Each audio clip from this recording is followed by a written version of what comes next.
মসজিদের আসনে রেহিয়া জানা চল নামাজে চাল চল নামাজে চাল দুঃখে পাবি সান্ত্বনা তুই দুঃখে পাবি সান্ত্বনা তুই ভকে পাবি এবার চল নামাজে চাল বললেন সাবারা মানিল গসলি ইয়ামাল জুমাআতি গোসলের জানাবাতি সুম্মারাহা ফাকান্নামা কাররাবা বাদানাদান। আল্লাহর কোন বান্দা জুম্মার দিন ফরজ গোসলের মতো গোসল করে, আল্লাহর বান্দা জুম্মার দিনে এক নম্বরে মসজিদে যদি দীক্ষিত হয়, আমার আল্লাহ তারা আমলনামাতে একটা উট কুরবানি সব দান করবে। জোরে বলেন সুবহানাল্লাহ।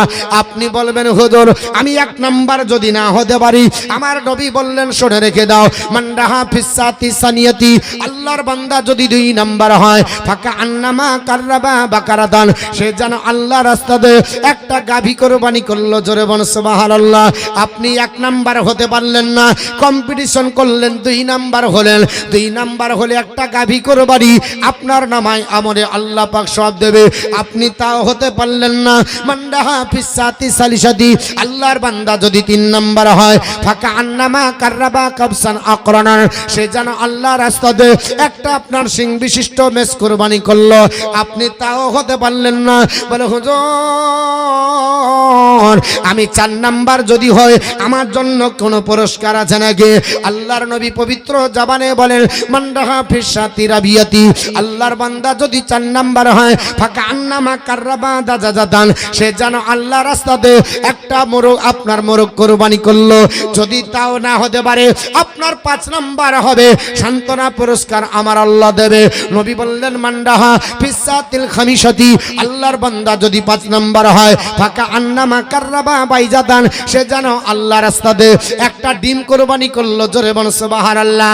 পাঁচের পরে যারা আল্লাহর ঘরে জুম্মার দিনে জুম্মা পড়ার জন্য যাবে, এরা নবীর অফার তারা পাবে না। এক থেকে পাঁচ নাম্বার পর্যন্ত নবী যে অফার ঘোষণা করেছে এগুলো তাদের নসিবে জুড়বে না। তবে জামাতের নেকি পাবে, নামাজের তারা নেকি পাবে, কিন্তু নবীর অফার তারা পাবে না। এক থেকে পাঁচ পর্যন্ত যারা আপনার বলা হয়েছে হবে, আল্লাহর নবী যাদের ব্যাপারে আপনার উট থেকে নিয়ে ডিম পর্যন্ত পুরস্কারের ঘোষণা করেছে, এটা তাদের নসিবে জুড়বে। জোরে বলুন সুবহানাল্লাহ। আল্লাহর নবী সোনার জবানে বলে, এ আমার সাহাবারা শুনে রেখে দাও, তিনটি জিনিস যদি হেফাজত করো আল্লাহর ওলি হয়ে যাবে। জোরে বলুন সুবহানাল্লাহ। আরেকটু জোরে বলুন সুবহানাল্লাহ। আল্লাহর ওলি হতে গেলে তিনটি আপনার বলা হয়েছে জিনিসের হেফাজত করতে হবে। আল্লাহর ওলি আপনার বলা হয়েছে যারা হয় ইবাদত করে আল্লাহর ওলি হয়, বিনা ইবাদতে আল্লাহর ওলি হওয়া যায় না, আল্লাহর মনোনীত বান্দা হওয়া যায় না। হযরত আনাস রাদিয়াল্লাহু তাআলা আনহু তিনি বর্ণনা করে, ক্বালা সালাসুন মান হাফিজাহুন্না ফাহুয়া ওয়ালিউন হাক্কান। হযরত বিশ্ব নবীর সাহাবী আনাস রাদিয়াল্লাহু তাআলা আনহু তিনি বর্ণনা করে, জগৎবাসীরা আল্লাহর কোন বান্দা যদি এবং আল্লাহর কোন বান্দি তিনটি জিনিসকে যদি হেফাজত করে, তিনটি জিনিসকে যদি আপনার সংরক্ষণ করে রাখে, আমি রাসূলুল্লাহ ডাক দিয়ে বলছি শুনে রেখে দাও, ওই ব্যক্তিটা যেন আল্লাহর ওলি হয়ে যায়। জোরে বলুন সুবহানাল্লাহ। আপনার ওয়ামান জায়্যাহুন্না ফাহুয়া আদুন হাক্কান, যে ব্যক্তি তিনটি জিনিস নষ্ট করলো আল্লাহর দুশমন হয়ে গেল। জোরে বলুন নাউযুবিল্লাহি মিন জালিক। তিনটি জিনিস হেফাজত করা, আল্লাহর ওলি হওয়া, তিনটি জিনিস নষ্ট করে দেওয়া, আল্লাহর দুশমন হওয়া। তাহলে আমরা দুশমন হব না আল্লাহর ওলি হব? জোরে বলুন কি হব? আল্লাহর ওলি হব। এর জন্য তিনটি জিনিস হেফাজত করতে হবে, ইনশাআল্লাহ আল্লাহর ওলি হতে পারবো। আর যদি আপনার না হতে পারি, তিনটি জিনিসকে যদি নষ্ট করে দিই আল্লাহর দুশমন হয়ে যাব। এক নাম্বার হচ্ছে আসসালাত, নবী বলছে নামাজের হেফাজত করো আল্লাহর ওলি হয়ে যাবে। ওয়াসিয়াম, রোজার হেফাজত করো আল্লাহর ওলি হয়ে যাবে। তিন নাম্বার ওয়াল জানাবাতা, তোমার গুপ্তাঙ্গের গ্যারান্টি দাও, বেহরমতি করনি, তোমার আপনার গুপ্তাঙ্গের দ্বারাতে কোনোদিন জেনার কাজ হয়নি। এই তিনটি জিনিসের হেফাজতের দায়িত্ব যদি দিতে পারো, এই তিনটি জিনিস নষ্ট যদি না করো, আমি রাসূলুল্লাহ বলেছি তুমি আল্লাহর ওলি হয়ে যাবে। আর এই তিনটি জিনিসকে যারা নষ্ট করে দেবে, ধ্বংস যারা করে দেবে, তিনটি জিনিসকে যারা বরবাদ করে দিল, আল্লাহর দুশমন হয়ে গেল। জোরে বলুন আস্তাগফিরুল্লাহ। আমি আপনাদেরকে বুঝাই বাবা, অপর হাদিসে হযরত আবি উমামা রাদিয়াল্লাহু তাআলা বর্ণনা করে, পাঁচটা জিনিসের গ্যারান্টি যদি দেয়, পাঁচটা জিনিসকে যদি হেফাজত করে, পাঁচটা জিনিস আদায় যদি করে নেয়, আল্লাহর পাকের জান্নাত তার জন্য হালাল হয়ে যাবে। জোরে বলুন সুবহানাল্লাহ। আল্লাহর জান্নাত যাবে, পাঁচটা জিনিসকে হেফাজত করতে হবে। বিশ্বনবী বিদায় হজে ভাষণটা দিয়েছিলেন। হযরত আবি উমামা বর্ণনা করেন, আন আবি উমামাতা কল রাসূলুল্লাহি সাল্লাল্লাহু তাআলা আলাইহি ওয়াসাল্লাম আকতুবু ফিল হাজ্জিল ওয়াদাই। বিশ্বনবী বিদায় হজে বক্তৃতা করে বললেন, সাহাবারা, আমি রাসূলুল্লাহ তোমাদের জানাই, আমি বিদায় হজে আমার ভাষণটা তোমরা কোট করে রাখো, তোমরা আপনার নকল করে রাখো। ভবিষ্যতে পুনর্জন্ম যারা হবে, প্রজন্ম যারা আসবে, তাদের জন্য কল্যাণ যোগাবে, তাদের আল্লাহ জান্নাত হালাল হবে, জাহান্নাম তাদের জন্য হারাম হয়।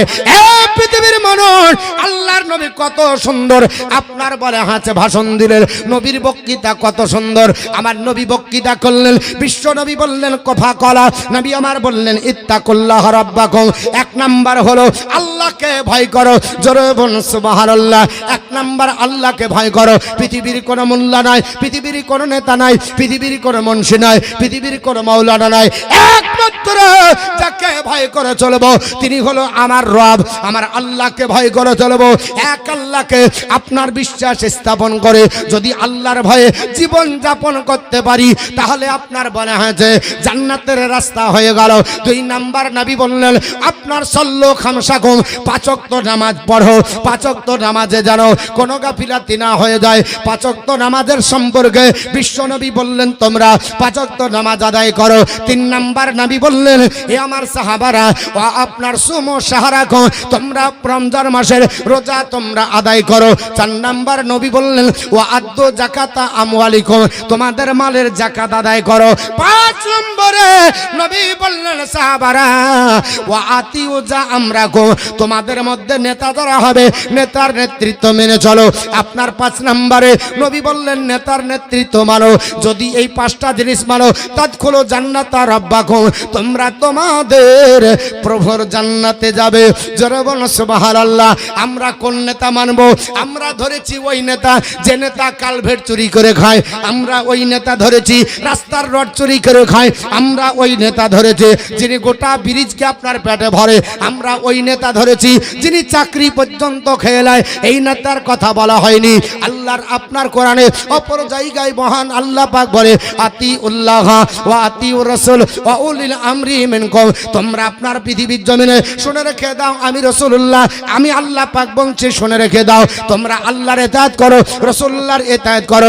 উলুল আমর যারা হবে, জ্ঞানী পণ্ডিত যারা হবে, এদের কথা মেনে নাও। আল্লামা আপনার বলা হয়েছে ফখরুদ্দিন রাজি রহমাতুল্লাহ আলাইহি তাফসিরে কাবিরের ভিতরে আপনার এই কথাটা উলুল আমরের ব্যাখ্যা দিতে গিয়ে বলছে, যারা হাক্কানি আলেমে দিন, এদেরকে উলুল আমর বলা হয়েছে। শোন রে আজান, চল নামাজে চল, চল নামাজে চল, মসজিদের শোন রে আজান, চল নামাজে চল, চল নামাজে চল।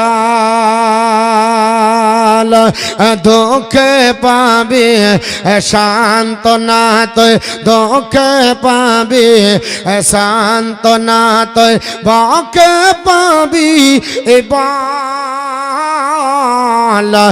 চল নামাজে চল। এ মহিলা মাটি লাগল যা তোর, এ মহিলা মাটি লাগল যা তোর, দেহ মনের এ মাঝে সাপ হবে দাঁড়াবি তুই যেমনি যাই না মাঝে রোজগার তুই করবি যদি আখিরাতের ফল চলো নামাজে চাল মসজিদের শোন রে আজান চল নামাজে চাল চলো নামাজে চাল হাজার কাজের ওসিলাত হাজার কাজের ওসিলাত নামাজ করিস কাজা খাজনা তার দিলি না তুই জিন দিন দুনিয়ার রাজা তারে পাঁচবার ডাকিবি বলে তা তুই মনে চল চল নামাজে চাল মসজিদের শোন রে আজান চল নামাজে চাল চল নামাজে চাল আল্লাহর নবী বললেন পাঁচটা জিনিস আপনারা বলা হয়েছে বিষয়ে বললেন এগুলোকে মেনে চলো এগুলোকে পালন করে চলো এগুলোর হেফাজত করো আল্লাহর জান্নাতে যাবে অপর হাদিস বাবা হযরতে আবু হুরায়রা বর্ণনা করে আমার নবী সাহাবীদেরকে আপনার ঘেরাও করে বসে আছেন সাহাবীরা আপনার নবীকে ঘেরাও করে বসে আছেন আল্লাহর নবীর কাছে জিজ্ঞাসাবাদ করে একের পর এক আমার নবী বললেন সেই সময় আবু হুরায়রা বর্ণনা করে ও নবীর সাহাবারা আমার নবী বললেন কি আমার নবী এই কথা বললেন আকফিলুলি সিত্তিন আমাকে 6টা জিনিসের গ্যারান্টি দাও আকফিলুলাকুম বিল জান্নাহ আমি তোমাদের জান্নাতের গ্যারান্টি দিব জোরে বল সুবহানাল্লাহ নবী বললেন সাহাবারা 6টা জিনিসের গ্যারান্টি যদি দিতে পারো আমি রাসূলুল্লাহ জান্নাতের গ্যারান্টি দিব কুনতু মাহিয়া ইয়া রাসূলুল্লাহ হযরত আবু হুরায়রা বলে নবী গো এই 6টা জিনিস কি আপনার কাছে জিজ্ঞাসা করতে যায় আপনার কাছে জানতে যায় আমার নবী সোনার জবানে বললেন সাহাবারা এই 6টা জিনিসের মধ্যে এক নাম্বার নবী বললেন কলাস সালাত এক নাম্বার হলো নামাজের গ্যারান্টি দাও নামাজ পড়েছো জান্নাতের গ্যারান্টি পেয়ে গেলে 2 নাম্বার ওয়াল যাকাত যাকাতের গ্যারান্টি দাও আমি রাসূলুল্লাহ জান্নাতের গ্যারান্টি দিলাম 3 নাম্বার ওয়াল আমানাত আমানতের গ্যারান্টি দাও আমানত কাকে বলে মুসলমান আমি আপনাকে এই আপনার তিরপল আমার আপনার মাফলারটা দিলাম বা আমার তৈলাটা দিলাম আমি যেমন দিলাম তেমনই নিব আপনি ব্যবহার করতে পাবেন না আমি 5000 টাকা দিয়ে গেলাম 1 বছর পর আমি এসে নেব টাকাটা খরচ করতে পাবেন না আপনার বলে হচ্ছে যেমন তেমনই দিতে হবে মসজিদের ক্যাশিয়ার সেক্রেটারি বানালেন মসজিদের ক্যাশ যার কাছে থাকবে যে টাকা আপনার জালসা বা যে কোনো খাত থেকে আসবে না কেন ওই টাকাটাই আপনার রাখতে হবে প্রয়োজন পড়েছে মসজিদের খাতের টাকা নিজের জমিতে খাটিয়ে দিলাম নিজের ব্যবসাতে খাটিয়ে দিলাম নিজের আপনার সংসারে খাটিয়ে দিলাম আবার পকেটে হলো তখন দিয়ে দিলাম এই রকম যদি কেউ করে ওর জন্য জাহান্নাম ওয়াজিব হয়ে যাবে জান্নাত হারাম হয়ে যাবে জোরে বলুন নাউজুবিল্লাহ নবী বললেন সাহাবারা ওয়াল আমানাত আমানতের গ্যারান্টি দাও আমি রাসূলুল্লাহ জান্নাতের গ্যারান্টি দিব আমানতদার হতে হবে আমানতের খেয়ানত করা চলবে না মসজিদ মাদ্রাসা বাবা বিভিন্ন সংস্থার টাকা আপনার বেহরমতি করা হবে না টাকা আর আপনার বলে হয় যে নিজের খেয়াল খুশি যা খুশি তা করা যাবে না যেমনকার টাকা তেমনই রাখতে হবে 4 নম্বরে আমার নবী বললেন ওয়াল ফরজা গুপ্তাঙ্গের গ্যারান্টি দাও আপনার গুপ্তাঙ্গের গ্যারান্টি দিতে হবে আপনার অপর হাদিসে বিশ্ব নবী বলেছে 2টো জিনিসের গ্যারান্টি দাও আমি রাসূলুল্লাহ জান্নাতের গ্যারান্টি দিব 1 নাম্বার 2 দাঁতের মিডিলের জিহ্বা তুই আপনার 2 নাম্বার হলো নিজের 2 উরুর মিডিলের গুপ্তাঙ্গের গ্যারান্টি দাও এই জবান দ্বারাতে পৃথিবীর জমিনে আপনার যদি আপনার অশালীন শব্দ গালিমন্দ যদি না হয় তাহলে আপনার বলে হচ্ছে জান্নাত হবে তো যাই হোক বাবা বলছিলাম আল্লাহর নবী বললেন আল ফরজা গুপ্তাঙ্গ সঙ্গের গ্যারেন্টি দাও। আজকে ফেসবুক ওঠার কারণে, মোবাইল ওঠার কারণে কত না জানি গুনাহ হচ্ছে। আমার মুসলমান পৃথিবীর জমিনে আল্লাহ পাকের বান্দা বান্দি আল্লাহ পাকের ইবাদত করে কাটাবো। আমাদের যারা অন্যায় যারা না হয়, আল্লাহ পাক কোরআন শরীফও ওই মোবাইলের মধ্যে দেখার সুযোগ দেয়, হাদিস শরীফও দেখার সুযোগ দেয়, ও আপনার বক্তব্য দেখার সুযোগ দেয়, নামাজ রোজার কথার সুযোগ দেয়। অতএব সেটা না করে অন্যদিকে যদি মন চলে যায় তাহলে কাবিরা গুনাহ হয়ে যাবে। আমার মুসলমান, আপনার 5 নম্বরে কি গ্যারান্টি নবী দিতে বললেন? নবী আমার বলে 5 নম্বরে ওয়াল বাতনা, এই পেটের গ্যারান্টি দাও।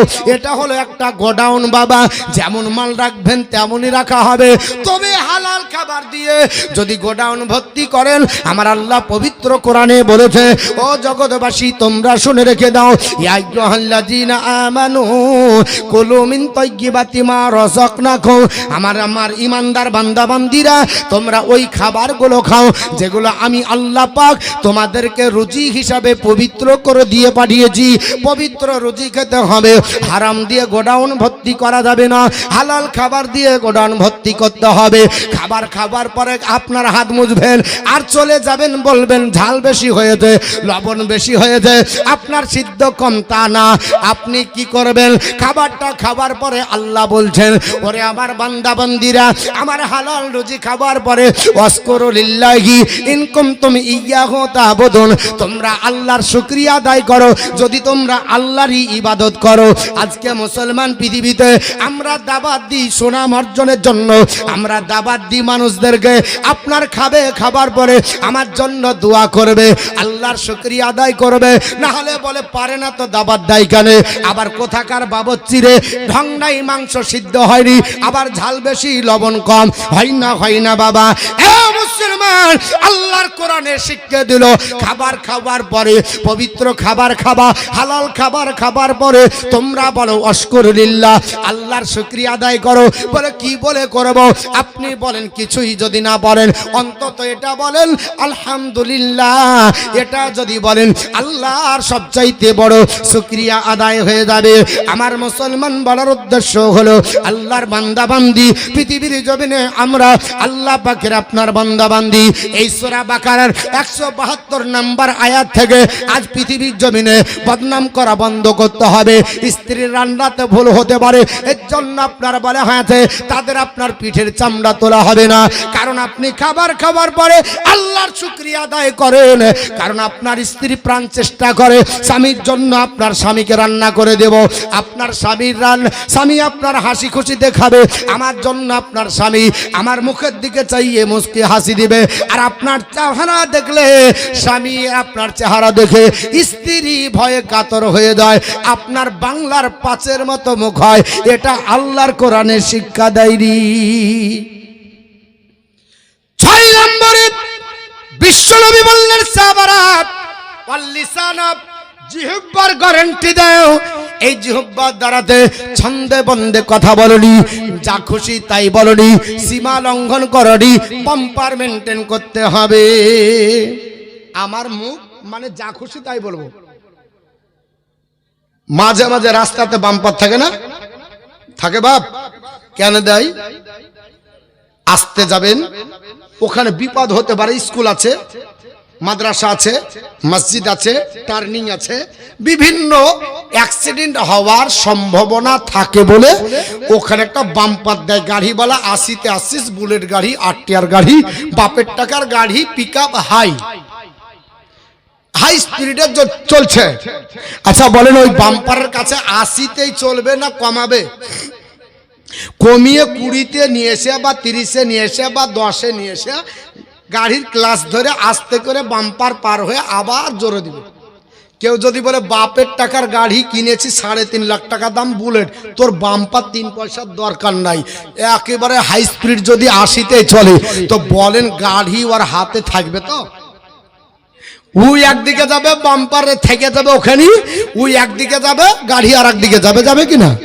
তাহলে আল্লাহ জবান দিয়েছে, কিন্তু বাম্পার মেনটেন করতে হবে। যদি মনে করেন বাম্পার মেনটেন করবে না, কথা আমার মুখ যা চলে চলবে, হাদিস বলছে বাম্পার মেনটেন কর।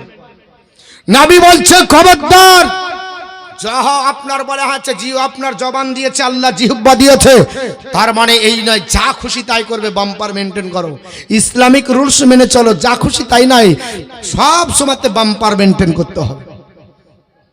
আমার মুসলমান বলার উদ্দেশ্য হলো হাসরের ময়দান কঠিন হয়ে যাবে। বলছিলাম বাবা ওই দিন আপনার পরিত্রাণ পাওয়া মুশকিল হয়ে যাবে। আপনার বাপের কাছে যাবেন, বাপ আপনাকে সাহায্য করতে চাইবে না, মা সাহায্য করতে চাইবে না, বিবি সাহায্য করতে চাইবে না, আত্মীয় স্বজন সাহায্য করতে চাইবে না, সবাই যেই দিন পর হয়ে যাবে। আল্লাহর নবী বললেন সাহাবারা সেই দিন পৃথিবীর জমিনে আমি শুনে যাও তোমাদেরকে বলে যায় 7 শ্রেণীর মানুষকে আমার আল্লাহ পাক আরশের নিচে জায়গা দেবে। 7 শ্রেণীর মানুষ আল্লাহর আরশের নিচে জায়গা পাবে। ওদের জন্য কোনো টেনশন নাই। প্রচন্ড রোদের কারণ যখন হয়, তাড়াতাড়ি আসার পরে হাওয়া করে বলি ফ্যানটা চালা, রে চালা, বলি না বাপ, তাড়াতাড়ি গেঞ্জি জামাগুলো খুলে দি, ফ্যানটা চালা। যার এসি আছে সে বলছে হাত ধোয়া হোক আর না হোক, পা ধোয়া হোক আর না হোক, অন্তত 10 মিনিট এসি ঘরে ঢুকে ঠান্ডা নি। ওখানে তো গাছও থাকবে না, আপনার বলে হচ্ছে কিছুই থাকবে না, কোনো সামিয়ানা থাকবে না।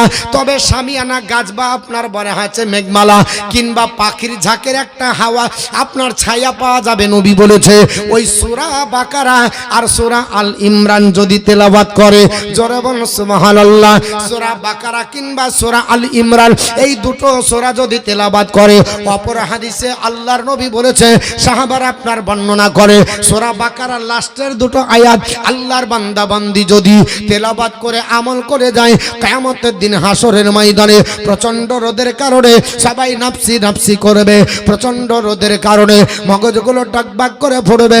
এক বান্দা বান্দিদের মাথার উপরে মেঘমালা ছায়া করে থাকবে, সামিয়ানার মতো ছায়া থাকবে, আপনার পাখির ঝাঁকের মতো থাকবে। 3 রকমের বর্ণনা এসেছে।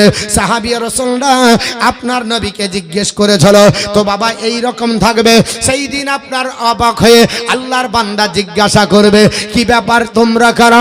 সঙ্গে সঙ্গে আপনার বনে হাঁচে সবাই উত্তর দিতে পারবে না, ফারিস্তারা আপনার বনে হাঁচে আসবে। আল্লাহ পাকের আপনার ওই সময়তে আপনার বনে হাঁচে সূরা বাকারার আপনার জবান খুলে যাবে, সূরা আপনার আল ইমরানের জবান খুলে যাবে, বলবে আমরা সূরা বাকারা আর আল ইমরান জোরে বলুন সুবহানাল্লাহ। আল্লাহর বান্দা বান্দি এই সূরাটাকে বাস্তব জীবনে রূপায়ণ করেছে, পড়েছে, তেলাওয়াত করেছিল, আপনার স্টাডি করেছিল, আমল করেছিল বলে আল্লাহ পাক তাদের যাজা হিসাবে, বদলা হিসাবে মাথার উপরে আমার আল্লাহ সামিয়ানা বানিয়েছে। 7 শ্রেণীর মানুষ আল্লাহর এয়ার কন্ডিশনে জায়গা পাবে।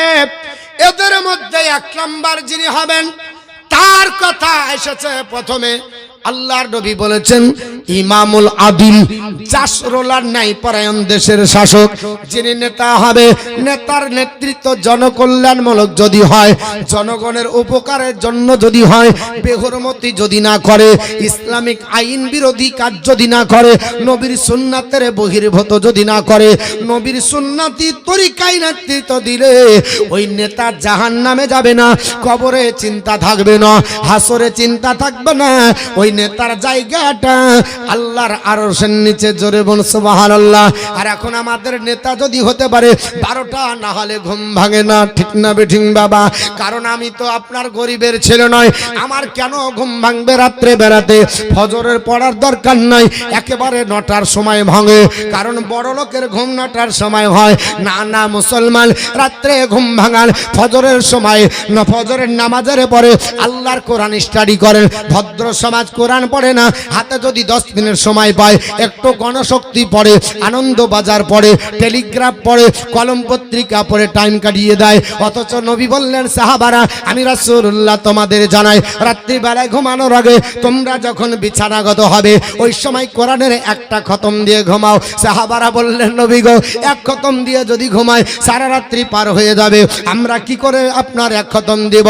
নবী বললেন সাহাবারা আমি রাসূলুল্লাহ বলছি শোনো, আমি রাসূলুল্লাহ তোমাদের জানিয়ে দিয়ে দিই। পবিত্র কোরআনের একটা ছোট্ট সূরা আছে বাবা, নাম হলো সূরাতুল ইখলাস। এই সূরাটা যদি কোনো ব্যক্তি আপনার 3 বার পড়ে ঘুমিয়ে যায়, আল্লাহ তার আমলনামাতে একটা পূর্ণাঙ্গ কোরআন খতমের সাবধান করে। জোরে বলো সুবহানাল্লাহ। কারণ হযরত আবু হুরায়রা বর্ণনা করে, আমার নবী একদিন ডাক দিয়ে বলেছিল, এ সাহাবারা, আমি রাসূলুল্লাহ তোমাদেরকে আজকে আমার জবান দ্বারাতে কোরআনের 3 ভাগের 1 ভাগ শোনাবো। নবী আমার নিজের কোরআন, নিজের আপনার কণ্ঠে কোরআন তেলাওয়াতের চাইতে আবু মুসা আশারীর কণ্ঠে আপনার বেশি কোরআন শুনতেন। কারণ আবু মুসা আশারীকে আল্লাহর নবী বলেছে, দাউদ নবীর কণ্ঠ আল্লাহ তাকে দান করেছিল। হযরত আবু মুসা আশারী বলে, আমাকে নবী ডাক দিয়ে বললেন, বলে আবু মুসা রে, তোমাকে আল্লাহ তো কণ্ঠ দিয়েছে, তোমার কণ্ঠের কোরআন তেলাওয়াত শুনলে আমাকে মনে হয় দাউদ নবীর জবুরের কিতাবের যেমন কণ্ঠ আসতো, তোমার কণ্ঠটা আল্লাহ তোমাকে দাউদ নবীর কণ্ঠ দান করেছে। একজন আপনার বিশ্ব নবী বেশিরভাগ সাহাবীদের মাধ্যমে আবু মুসা আশারীর কণ্ঠে নবী আমার কোরআনের তেলাওয়াত শুনতেন। একদিন দাঁড়িয়ে বললেন, আবু হুরায়রা রাদিয়াল্লাহু তাআলা বর্ণনা করে, নবী আমার ডাক দিয়ে বললেন, সাহাবী আবু হুরায়রা শুনে রেখে দাও, আমি তোমাদেরকে কোরআনের 3 ভাগের 1 ভাগ তেলাওয়াত করে শোনাবো। সমস্ত সাহাবীদেরকে দাওয়াত দেওয়া হলো, সাহাবা একরামরা হাজির হয়ে গেল। আল্লাহর নবী পড়লেন, কুলহু আল্লাহু আহাদ আল্লাহুস সামাদ হাত্তা খাতামাহা।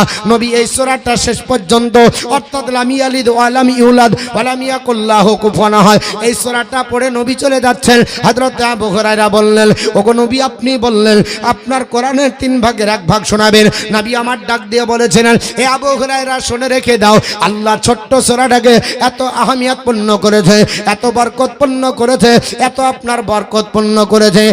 একবার যদি আল্লাহর কোন বান্দা বান্দি তেলাওয়াত করে কোরআনের 3 ভাগের, অর্থাৎ 10 পারা পড়ার সব আমার আল্লাহ নামায় আমলে দেয়। 2 বার যদি পড়ে নেয় 20 পারার আপনার সব দেবে। যদি 3 বার পড়ে নেয় 1 খতমের সব দান করা হবে।